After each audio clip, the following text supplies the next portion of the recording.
climate change is actually a great opportunity to foster cooperation, mostly because mitigating its root causes, but also its consequences and adapting to its consequences. Because we do know that at this point in history, basically, we really have to do both.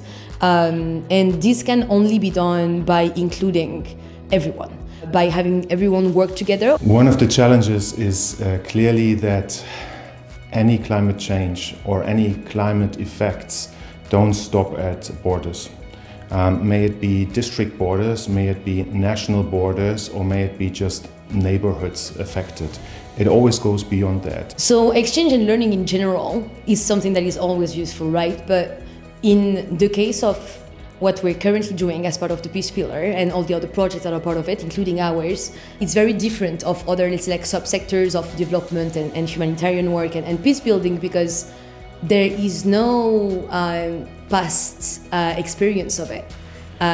It's brand new. It's been a few years maybe that we're doing peace building programming that includes climate security considerations, or the other way around. We cannot rely on best practices that have been existing for 20 years and we know how it works and we know what to do.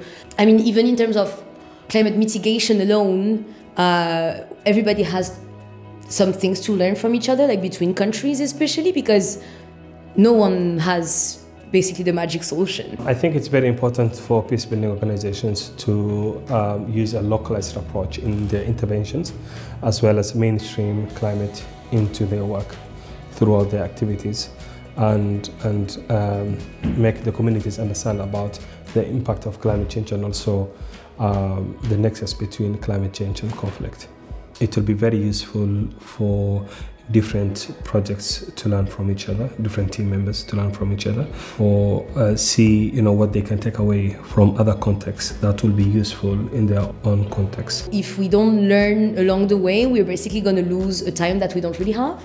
And in the case of climate security and peace and security in a broader sense, it's probably something we cannot afford, basically, to lose this time and don't utilize the lessons and best practices that others may discover along the way.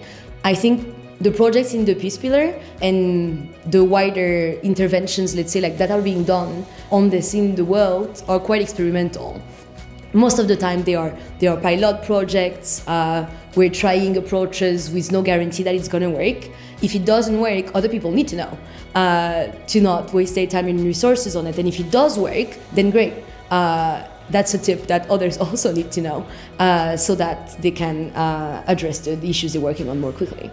The work on the nexus of climate risks and peace building is also something we are new at as an organization. We have some expertise and we're quite well known in the field in peace building, mediation and dialogue.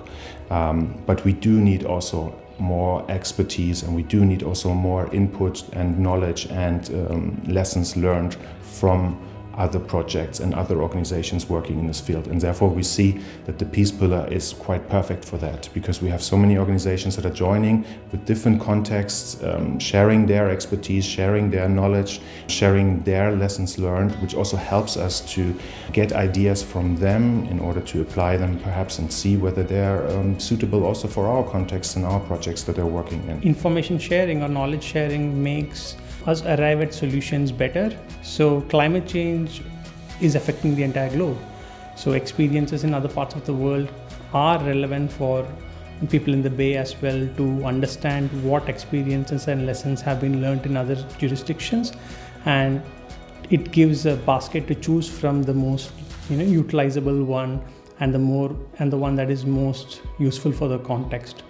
So in that sense, it becomes very important to understand how other regions have worked around the problem. I think the main takeaway is that it's very great to be in a group where many organizations are working with the same goals. Again, this is quite a new type of programming, so it is not common that when you go out there and you speak to the community of practice, it's easy to recognize what you're doing with what other organizations are doing. So this platform is really helping us a lot to really not stay at the superficial level of what we're doing, but really delve deep in how to develop an indicator, how to really try to adjust a methodology that didn't work in the past, but we have new ideas now. I would say that has been one of the highlights, but then also doing it into cross-fertilizing type of work in which everyone is very empowered to share the work, and also talk a lot about what is the context in which they are operating. Because one of the main issues that we face is that we're doing this programming in countries where sometimes it's not that easy to have access, where the security situation might really hamper our activities and our implementation.